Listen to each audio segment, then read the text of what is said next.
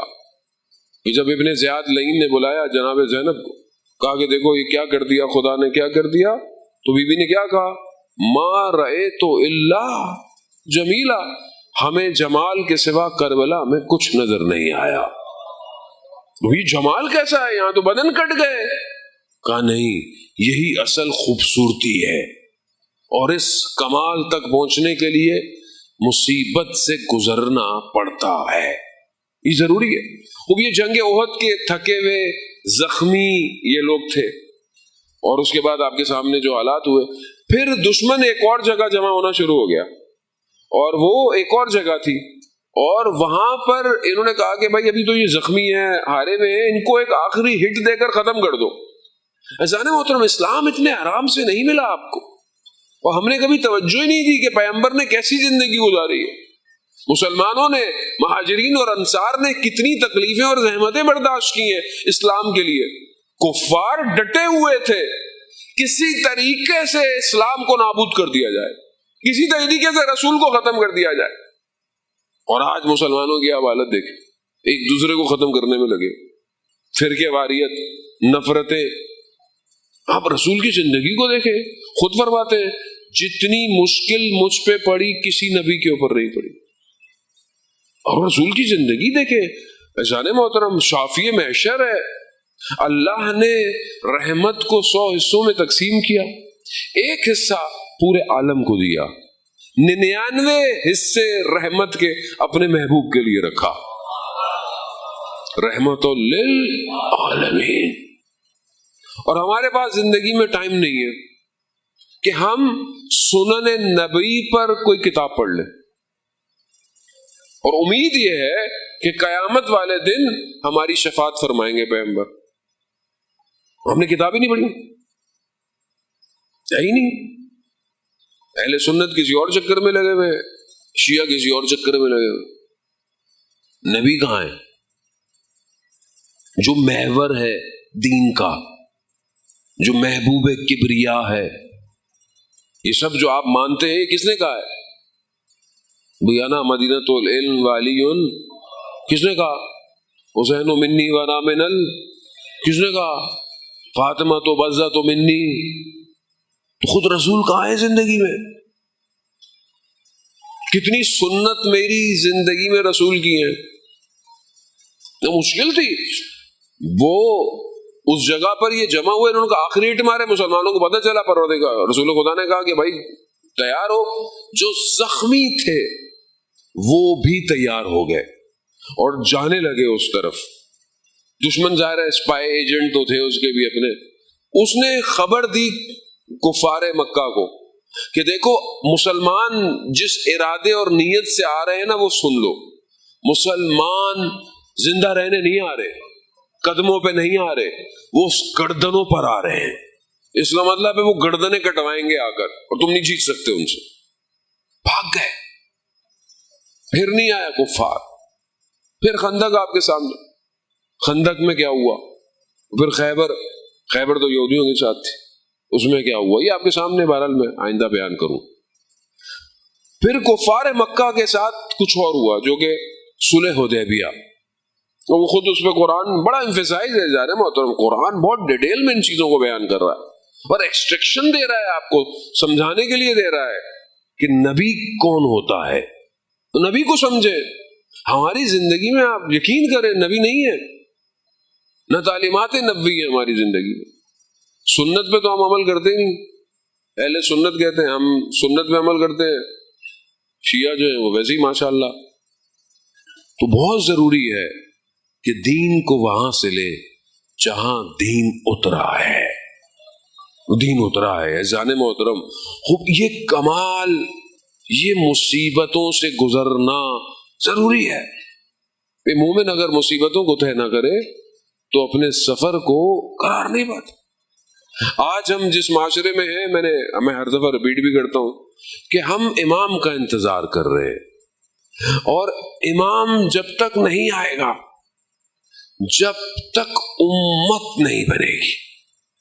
امت بننا ضروری ہے، تو سب سے پہلی چیز آپ خود ہے، اپنے آپ کو بہتر کریں۔ تو آغا عالم دین تھے نجف اشرف کے آغا خلخالی، اور وہ اس واقعے وہ بیان کرتے ہیں کہ ایک اور آیت اللہ بڑے بعد میں بہت بڑے عالم دین بنے، بزرگ نجف کے بازار میں کھڑے ہو کر زمین سے پیاس اٹھا رہے تھے، تو میں سمجھ گیا کہ پیاس جو ہے وہ ان کی ابا سے کھل کے گر گیا تو یہ اٹھا رہے ہیں، لیکن دیکھا مسکرا بھی رہے تھے، تو میں بھی ان کے قریب گیا، ان کے پیاس اٹھانے میں مدد کی، انہوں نے رپیٹے اور چل پڑے۔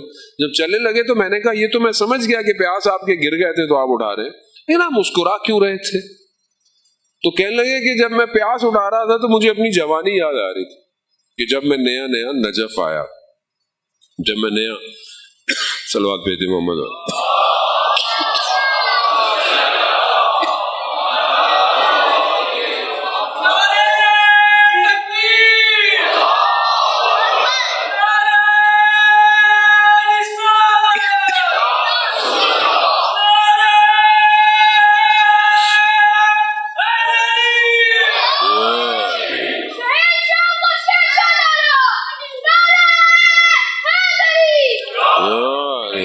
جانے محترم، اب وہ عالم دین نے بتایا کہ جب میں نیا نجف آیا تو میں فائنینشلی بڑی ساؤنڈ فیملی، تو میرا لباس بہت فاخر ہوتا تھا، اور جو میرے ہاتھ میں تسبیح تھی نا وہ بھی 1,00,000 درہم کی ہوتی تھی، تو میں مولا کے حرم میں صحن میں کھڑا تسبیح پڑھ رہا تھا، تو تسبیح ٹوٹ گئی، تسبیح ٹوٹی تو اس کے دانے بکھر گئے، گو کہ بہت مہنگی تسبیح تھی، لیکن نفس نے اجازت نہیں دی کہ اٹھ کے دانے اٹھاؤں، اور آج بازار میں پیاس گر گئے تو اٹھا رہا تھا، اسی لیے مسکرا رہا تھا میں کہ جوانی میری کیسی تھی اور اب میں کیسا ہو گیا ہوں۔ نفس اجازت نہیں دیتا، میں جھکوں، میں معافی مانگوں، میں بات سن لوں، یہی برباد ہے انسان۔ یہ ترقی کی سب سے بڑی رکاوٹ انسان ہے۔ مطلب روایت میں امیر المومنین حضرت علی ابن ابی طالب علیہ السلام، اللہم صلی علی محمد، امام ارشاد فرماتے ہیں کہ انسان کی زندگی میں جہاں بہت سارے نشے ہیں جس پر مست ہو جاتا ہے انسان، اس میں ایک نشہ علم اور دانش کا ہے۔ علم، بعض اوقات انسان علم حاصل کرتا ہے وہی اس کو تکبر میں لے آتا ہے، میں نے اتنی کتابیں پڑھی، میں پی ایچ ڈی، میں ایم فل کیا، میں، اور حدیث کہتی ہیں کہ علم حجاب اکبر ہو جاتا ہے.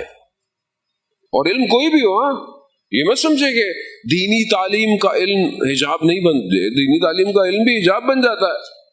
اگر انسان کے اندر تقویٰ نہ ہو، یہی علم اس کو برباد کر دیتا ہے. آیت اللہ بروجردی کے بارے میں کہتے ہیں، آیت اللہ بروجردی کے ایک دوست تھے، ان کے کلاس فیلو، جسے کہتے ہیں نا آپ ساتھ پڑھنے والے، مریض تھے. تو اگر آخری وقت ہے تو یہ چلے گئے ان کی خدمت میں کہ بھائی میں دوست ہے میرا، میں افسوس دعا کروں ان کے لیے. آخری وقت ہے بستر پہ، کیا کہہ رہے ہیں؟ اب سوچیں آیت اللہ بروجردی کے ساتھ پڑھا ہوگا، کیا پڑھا ہوگا؟ ان کو کہہ رہے ہیں کہ خدا نے میرے ساتھ کیا کیا، تمہیں اتنا بڑا مراجع بنا دیا، اور مجھے علم تربیت نہ ہو تو علم یہاں لے جاتی ہے. تو یہ بہت ضروری ہے کہ انسان اپنے نفس کی تربیت کرے. کہاں کرے تربیت؟ مولانا صاحب کہاں کرے؟ وہ ڈیلی لائف میں، زندگی میں. آپ کا امتحان کہاں ہوگا؟ آپ کا امتحان یہی آپ کی زندگی میں ہوگا. آپ کا امتحان کوئی جوپیٹر یا پلوٹو پہ جا کے تھوڑی ہوگا کہ آؤ امتحان دینے آؤ. امتحان یہی ہے آپ کا، صبح شام آپ کا امتحان ہے. آپ کو اپنے نفس کو مہار دینی ہے، اور جب آپ مہار دیں گے تبھی آپ پرواز کریں گے. یہ پرواز ممکن نفس میں گھرا رہے، خواہشات میں جکڑا رہے، یہی ٹیسٹ ہے. میں بہرحال آپ جوان ہیں جان محترم، میں صرف مشکل آئیڈینٹیفائی کرنے نہیں آیا آپ کے لیے، سولوشن کے لیے کہ ہم کیا کریں گے. یہ ہماری مصیبت والا بیسٹ سولوشن ہے. میں روایات کو ذرا میں آپ کو ایک ایک کر کے نہیں، خلاصہ آپ کی خدمت میں. کچھ چیزیں ایسی ہیں کہ جو انسان کے تکبر کو، غرور کو ختم کر دیتی ہیں، اور وہ سحر کے وقت میں بیدار ہونا ہے. جو آدمی بغیر اس کے کہ کوئی اسے دیکھ رہا ہے، وہ جب اپنے رب کے لیے اٹھتا ہے تو خدا پورے عالم کو اس کے لیے جھکا دیتا ہے، جھکا دیتا ہے. حدیث قدسی ہے، پروردگار اپنے ملائکہ سے کہتا ہے کہ جب نیند میں، پروردگار نیند میں میرا بندہ کھڑا ہوا ہے، قیام کر رہا ہے، قیام اللیل کھڑا ہوا ہے، اور نیند میں اس کی تھوڑی اس کے سینے پہ لگے، تو خدا ملائکہ سے کہتا ہے گواہ رہنا، میں نے اسے وہ سب کچھ دے دیا جو وہ یہ چاہتا ہے. تو آج آپ کچھ بھی چاہے، آپ دنیا چاہیے. حدیث و روایات ہیں.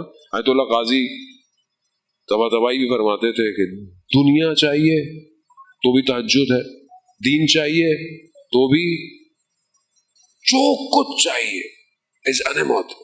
آج معاشرے کا مسئلہ ہے، آپ اپنے آپ کو کیسے بچائیں گے؟ آپ صبح یونیورسٹی میں جاتے ہیں، آپ صبح آفس جاتے ہیں، آپ بازار جاتے ہیں، آپ اپنی آنکھوں کو کیسے بچائیں گے؟ جنگ میں کھڑا ہو کر کوئی بھی اپنی ٹریننگ نہیں کرتا، ٹریننگ چھاؤنی میں ہوتی ہے، اور جوان کی چھاؤنی اللہ کی بارگاہ میں مسلح ہے. مسلح ہے، چھاؤنی ہے. اپنے آپ کو ٹرین کرو، اس کی بارگاہ میں گفتگو کرو، اس سے باتیں کرو، اس سے مناجات کرو. وہ بہت سارے لوگ بہرحال کہتے ہیں کہ زندگی میں بہرحال جان محترم رزق کے لیے بھی بیسٹ فجر کا وقت. فجر کا وقت جب سورج طلوع ہوتا ہے، صبح صادق سے لے کر طلوع فجر 1-1.5 گھنٹے کا ٹائم ہے. اس 1-1.5 گھنٹے میں جو بیٹھ کر تسبیحاں پڑھتا ہے، ذکر تعقیبات نماز فجر سب سے زیادہ ہے، جو اس ٹائم بیٹھ جائے اللہ اسے کبھی مایوس نہیں ہونے دیتا، نہیں دیتا. حکیم لقمان آپ کے سامنے نا، وہ حکمت کی باتیں کرتے تھے، تو ان کا جو بھی ایک جگہ پر روایت کہتی ان کا مالک تھا، تو وہ اکثر اپنے اس کو کہتے تھے بھائی صبح اٹھا کریں، جانور بھی اٹھتے ہیں اور اللہ کی حمد و ثنا کرتے ہیں، تو تم بھی اٹھ کے کیا کرو. تو کہتے تھے اللہ رحمان ہے، رحیم ہے، اللہ بخشنے والا ہے. مالک نے حکیم لقمان کو کچھ بیج دیے گندم کے، جاؤ گندم بو کر آؤ تاکہ فصل جو ہے وہ. کچھ مہینے گزر گئے، کہا چلو فصل دیکھنے گئے تو گھاس پھوس تھی. کہا تو گندم کہاں ہے؟ کہا میں نے بھی کہا گھاس پھوس ڈال دو، اللہ رحمان ہے، گندم باہر آ جائے گی۔ تو اس نے کہا تمہارا دماغ ٹھیک ہے، جو بیج بوگے وہی تو باہر آئے گا۔ تو کہا میں بھی تو یہ کہہ رہا ہوں، جو اٹھ کے اس کو سجدہ کرے گا تبھی تو وہ رحمان اور رحیم ہے، رحمان اور رحیم ہے وہ، لیکن تم بھی تو کچھ کرو۔ تو عزیزان محترم، آپ جوان ہیں، یہ زندگی پھر نہیں آئے گی، امام کو جوان کی ضرورت ہے، اور اگر یہ جوان آج اپنی تربیت نہ کر پایا تو یہ کربلا نہیں پہنچ سکتا۔ جو کربلا آئے تھے وہ سب چھوڑ کر کربلا پہنچے تھے۔ جب امام آ جائے پھر کوئی رشتہ، پھر کوئی ڈیزگنیشن، پھر کوئی پوسٹ مانے نہیں رکھتی۔ امام کسی نے آ کر یہ نہیں کہا، حبیب جیسا شخص جو کہ اصحاب بھی ہے، بزرگ بھی ہے وہ بھی، اور جون جیسا شخص وہ بھی، سب السلام علیکہ یا اصحاب الحسین۔ کمال یہ ہے، کمال۔ ہم بھی اپنی زندگی کو ایسے ہی کریں گے۔ جون جو کہ غلام ہے، حضرت ابوذر کا غلام تھا، اہل بیت کو عطا کر دیا۔ جون کا کام زرع اور لوہے کی چیزوں کو سیدھا کرنا تھا۔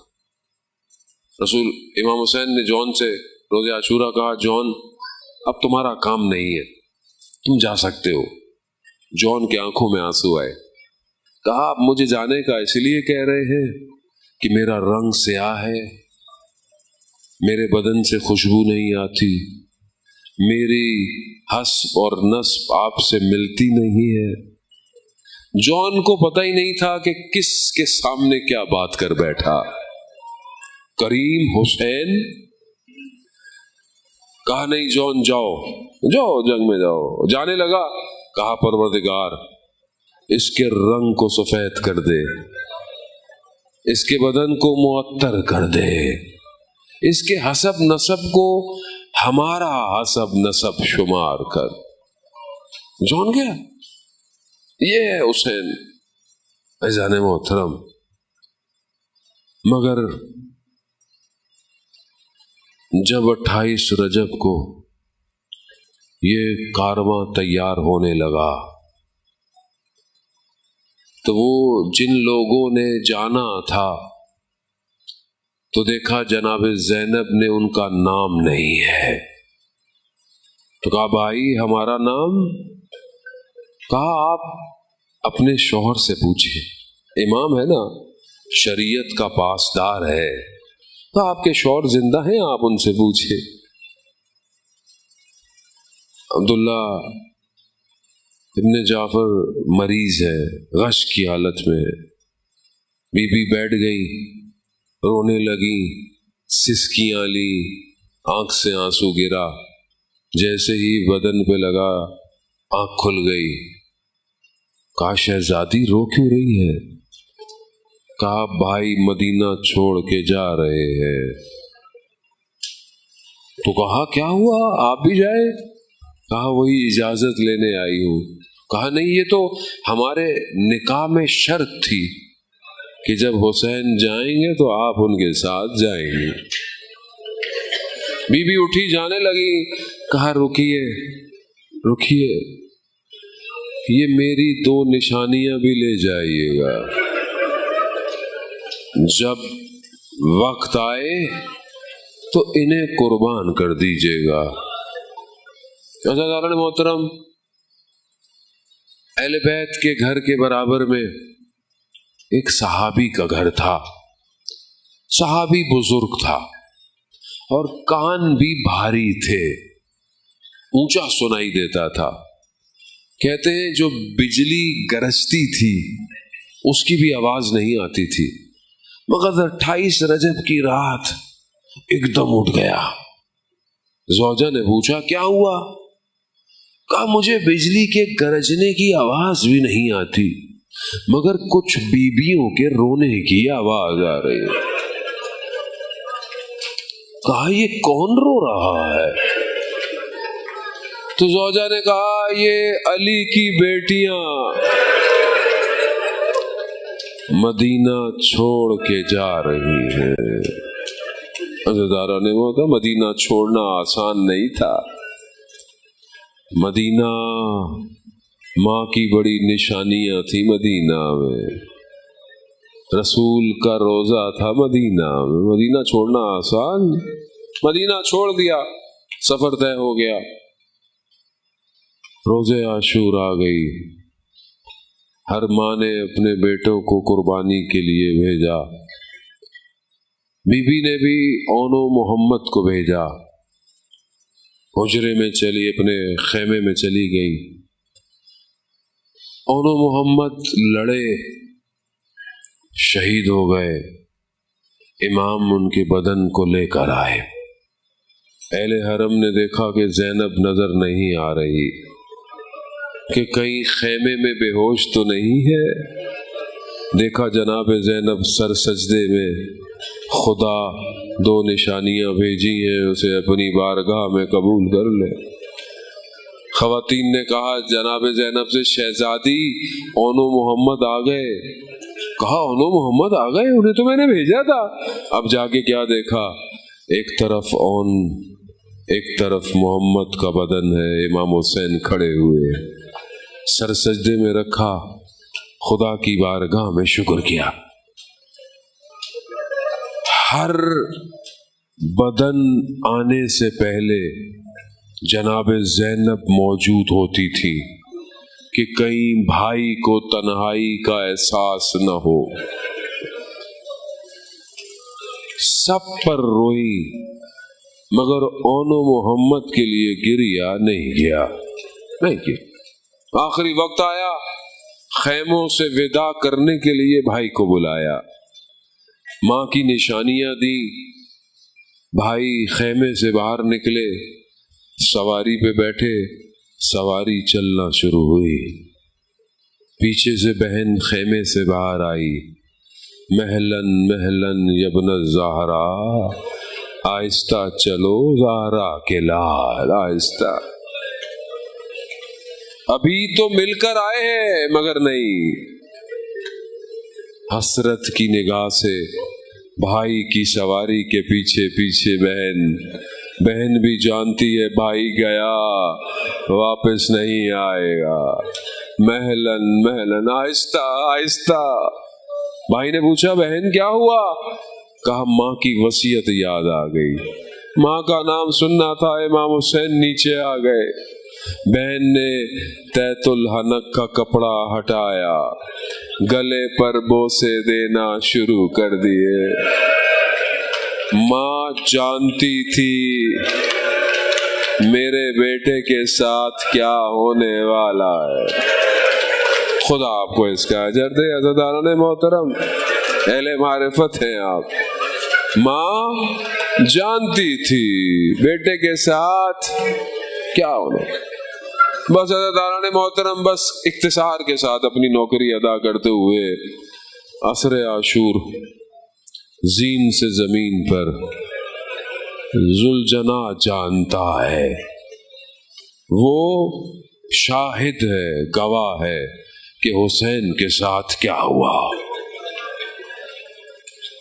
لوگوں نے گھیر لیا، جس کے پاس جو تھا سیدہ کی کمائی لوٹنے لگا۔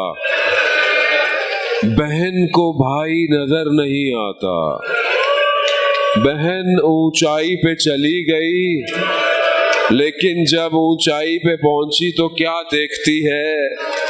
شمرن جالسن علی صدر، شمر سینے پر بیٹھا، کنج خنجر لیے ضربتیں چلا رہا تھا۔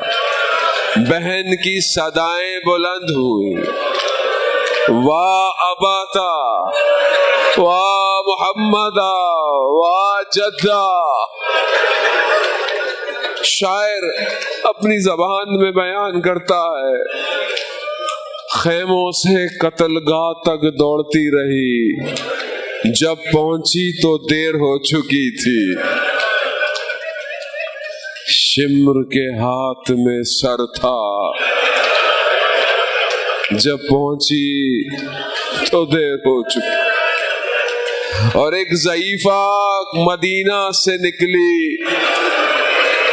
مگر جب پہنچی تو دیر ہو چکی تھی، اور کٹی ہوئی رگوں سے خون ٹپک رہا تھا، مگر جب پہنچی تو دیر ہو چکی تھی۔ عزاداران محترم، پورے راستے زینب اپنے بھائی کے سر کو دیکھتی رہی، پلٹی مدینہ واپس جانے لگی تو مدینہ شہر کے دروازہ نظر آیا۔ بس ایک مرحلہ التوا سے دعا۔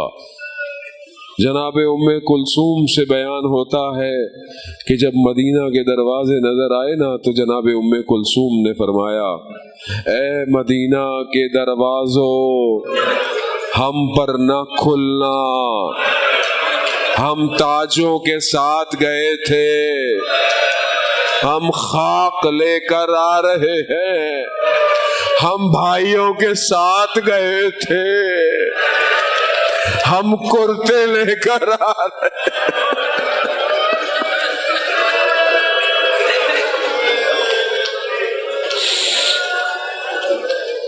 دلاش چھڑیں دی رہی او مشکل وقت زینب دا جڑا ویر دلاش چھڑیں دی رہی او مشکل وقت زینب دا جڑا ویر دلاش چھڑیں دی رہی او مشکل وقت زینب دا جڑا ویر دلاش چھڑیں دی رہی مشکل ہے نبدا جل جن کا اٹھتے چڑھ پئیے، جل جن کا اٹھتے چڑھ پئیے، ناویر عباس دا چین دی رہی او مشکل وقت زینب دا جڑا ویر دلاش چھڑیں دی رہی او مشکل وقت زینب دا جڑا ویر دلاش چھڑیں دی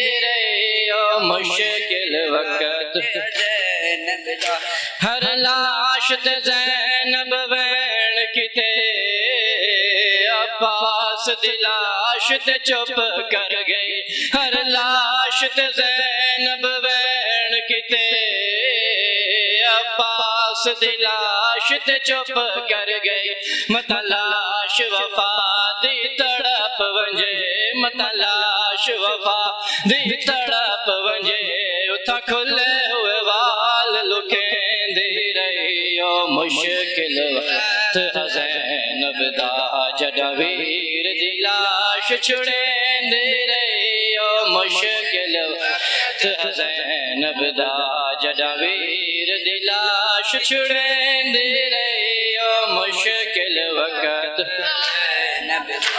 ہاں پیار حسین تے زینب دا تائیں وانگ عباس دے جھڑ پئیے، ہاں پیار حسین تے زینب دا تائیں وانگ عباس دے جھڑ پئیے، منہ نال بھرا دے لاش تو، منہ نال بھرا دے لاش تو، مان دی پتھر ہٹیں دی رہی او مشکل وقت زینب دا جڑا ویر دلاش چھڑیں دی رہی او مشکل وقت زینب دا جڑا ویر دلاش چھڑیں دی رہی او مشکل وقت زینب دا جڑا ویر دلاش چھڑیں دی رہی او مشکل وقت زینب دا۔ ہم کو دکھ نہیں اپنے پتراں دا، ارمان ہے میں کو اکبر دا، ہم کو دکھ نہیں اپنے پتراں دا، ارمان ہے میں کو اکبر دا، پامال بھرا دے لاش تو، پامال بھرا دے لاش کو، خاتون دی پر چیند رہیو مشکل وقت زینب دا جدا ویر دی لاش چھڑیند رہیو مشکل وقت زینب دا جدا ویر دی لاش چھڑیند رہیو مشکل وقت زینب دا جدا ویر دی لاش چھڑیند رہیو مشکل وقت زینب دا کل کافل دا مو شام طرف زینب دی دید ہے مقتل وچ کل کافل دا مو شام طرف زینب دی دید ہے مقتل وچ پتھران دے ڈھیر کنڈے دی رہی پتھران دے ڈھیر کنڈے دی رہی کئی بار سلام والین دی رہی او مشکل وقت زینب دا جدا ویر دی لاش چھڑین دی رہی او مشکل وقت زینب دا جدا ویر دی لاش چھڑین دی رہی او مشکل وقت زینب دا کڈا نجاف دے راہ کنڈے دی ہے کڈا نا یسرب دا چین دی ہے کڈا نجاف دے راہ کنڈے دی ہے کڈا نا یسرب دا چین دی ہے کڈا یاد کریں دی نان کو کڈا یاد کریں دی نان کو کڈا پیو کو سین سڑیں دی رہی او مشکل وقت زینب دا جدا ویر دی لاش چھڑین دی رہی او مشکل وقت زینب دا جدا ویر دی لاش چھڑین دی رہی او مشکل وقت زینب دا جدا ویر دی لاش چھڑین دی رہی او مشکل وقت زینب دا ہاں پیار حسین تے زینب دا تائیں وانگ عباس دے جن پئیے ہاں پیار حسین تے زینب دا تائیں وانگ عباس دے جن پئیے مونال برا دے لاش تو مونال برا دے لاش تو مان دی پتھر ہٹیں دی رہی او مشکل وقت زینب دا جدا ویر دی لاش چھڑیں دی رہی او مشکل وقت زینب دا جدا ویر دی لاش چھڑیں دی رہی او مشکل وقت زینب دا جدا ویر دی لاش چھڑیں دی رہی او مشکل وقت زینب دا کل کافل دا مو شام طرف زینب دی دید ہے مقتل وچ کل کافل دا مو شام طرف زینب دی دید ہے مقتل وچ پتھران دے ڈھیر کنڈے دی رہی پتھران دے ڈھیر کنڈے دی رہی کئی بار سلام والین دی رہی او مشکل وقت زینب دا جدا ویر دی لاش چھڑین دی رہی او مشکل وقت زینب دا جدا ویر دی لاش چھڑین دی رہی او مشکل